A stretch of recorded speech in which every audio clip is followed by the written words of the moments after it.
PHP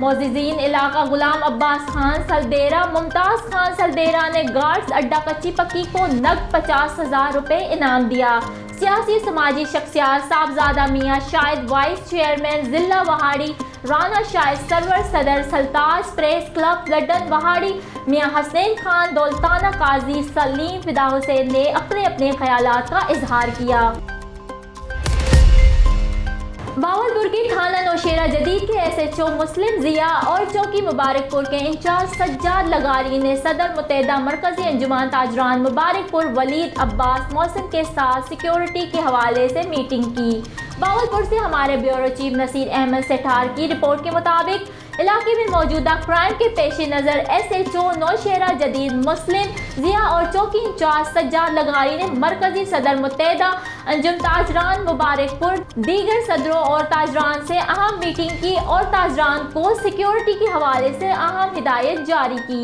S H O مسلم ضیاء نے تاجران کو security کے حوالے سے ہدایت دیتے ہوئے کہا کہ دکاندار اپنی شاپ پر CCTV کیمرے لگوائیں، اپنی رقم سنبھال کر رکھیں اور کسی بھی مشکوک موٹر سائیکل سواروں دیکھے تو میرے پرسنل نمبر یا 15 پر فوری کال کر کے پولیس کو اطلاع کریں۔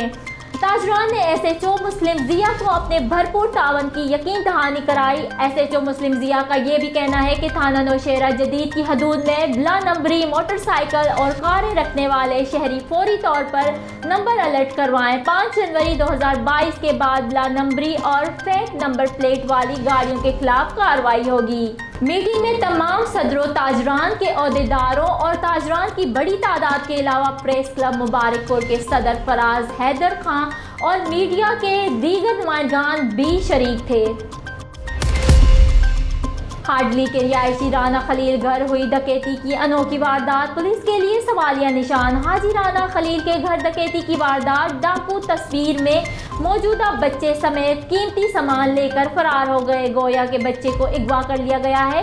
اس واقعے نے ضلع میں امن و امان کی صورتحال پر سوالات اٹھا دیے ہیں۔ بچے کے والدین نے اپیل کی ہے کہ ڈسٹرکٹ پولیس آفیسر محمد نوید کے آگے کہ میرے بچے کو جلد سے جلد بازیاب کروایا جائے۔ جوہر آباد نوائی گاؤں ہارڈلی میں ریٹائرڈ موٹر وے انسپیکٹر رانا محمد خلیل کے بھائی رانا عبدالرحمان کے گھر ڈکیتی کی واردات، نامعلوم ڈاکو گن پوائنٹ پر نقدی، زیورات اور 14 ماہ کا معصوم بچہ بھی ساتھ اٹھا لے گئے۔ تفصیلات کے مطابق 5 نامعلوم مسلح ڈاکو سفید رنگ کی کار پر گزشتہ شب 1:30 بجے کے قریب ریٹائرڈ انسپیکٹر موٹر وے رانا محمد خلیل ولد رانا محمد جمیل کے بھائی رانا عبدالرحمان کے گھر داخل ہوئے۔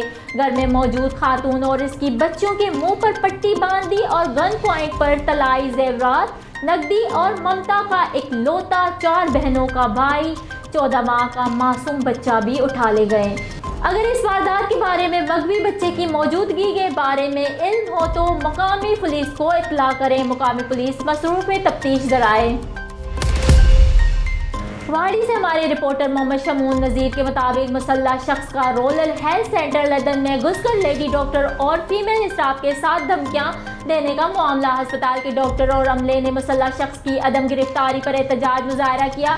احتجاجی ڈاکٹر کا کہنا تھا کہ رانا عمران نامی شخص نے دن دہاڑے ہسپتال میں آ کر اسلحے کے زور پر دھمکیاں دی اور بدتمیزی کی۔ رانا عمران نامی شخص اس سے قبل بھی متعدد بار آ کر دھمکیاں دے چکا ہے۔ احتجاجی ڈاکٹرز مسلح شخص انچارج لیڈی ڈاکٹر سمیت دیگر عملے کو جان سے مارنے کی دھمکیاں دیتا رہا۔ احتجاجی عملہ انچارج لیڈی ڈاکٹر کا کہنا تھا کہ مسلح شخص بلیک میل کر کے بھتہ وصول کرنا چاہتا تھا۔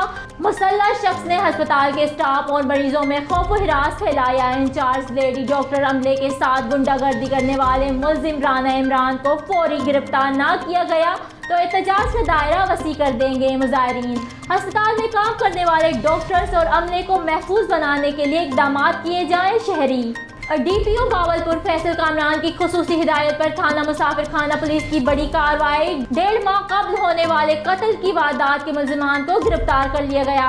باولپور سے بیورو چیف نصیر احمد سٹھار کی رپورٹ کے مطابق ڈی پی او باولپور فیصل کامران نے 1.5 ماہ قبل تھانہ مسافر خانے میں ہونے والے قتل کی واردات کے ملزمان کی گرفتاری کی ہدایت جاری کی، جس پر ایس ایچ او مسافر خانہ محمد عارف کی زیر نگرانی پولیس ٹیم نے موضوع رگرانی کے مقتول جعفر سانگی کے قتل کے ملزمان اس کا سگا چاچا اور مقتول کے چاچا زاد بھائیوں کو گرفتار کر لیا ہے۔ ملزمان احمد، عارف، راشد اور آصف قتل کے بعد فرار ہو گئے تھے۔ تھانہ مسافر خانہ پولیس کے SHO محمد عارف، سب انسپیکٹر لال خان اور اس کی ٹیم ملک احسن چنر اور دیگر نے دن رات کی انتھک کوششوں سے ملزمان کو گرفتار کر لیا ہے، جس پر DPO باولپور نے SHO محمد عارف اور اس کی ٹیم کو شاباشی دی۔ وہاڑی سے ہمارے رپورٹر محمد شمون نذیر کی رپورٹ کے مطابق وہاڑی میں ٹیمپر مرچنٹ ایسوسی ایشن کا کامیاب الیکشن ہوا، جس میں 56 ٹیمپر مرچنٹس نے ووٹ کاسٹ کیے۔ 32 ووٹ محمد طاہر بٹی اور محمد اکرام کومبو کو پڑے اور 24 ووٹ دوسرے گروپ کے حصے میں آئے۔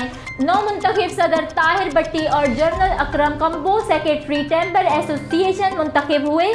سیکرٹری ٹیمپر ایسوسی ایشن منتخب ہونے پر محمد امین، حماد لاہوری، اشرف کومبو، چودھری رمضان، محمد جاوید، قاسم بٹی، صادق بٹی، قاسم ارشد بٹی، اکرم کومبو، یونس بٹی، شہباز مغل، ذیشان مغل، سلامت علی رانا اور دیگر احباب کی طرف سے مبارکباد دی گئی اور مٹھائی تقسیم کی گئی۔ صدر اور جنرل سیکرٹری کی طرف سے مکمل تعاون کی یقین دہانی کروائی گئی اور دکانداروں کے مسائل کے خاتمے کا عزم کیا گیا، جس کو ووٹر حضرات نے خوش آئند قرار دیا۔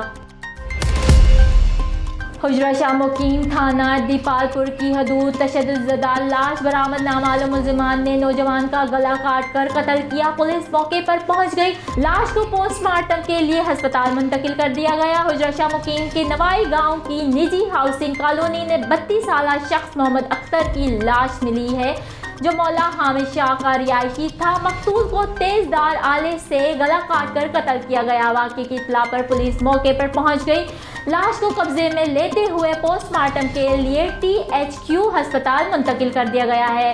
پولیس کا کہنا ہے کہ تحقیقات جاری ہے۔ ابتدائی طور پر قتل کی وجوہات سامنے نہیں آ سکی، تاہم ملزمان کو ٹریس کر کے جلد گرفتار کر لیا جائے گا۔ محمد حامد، تحصیل رپورٹر، حجرہ شاہ مقیم۔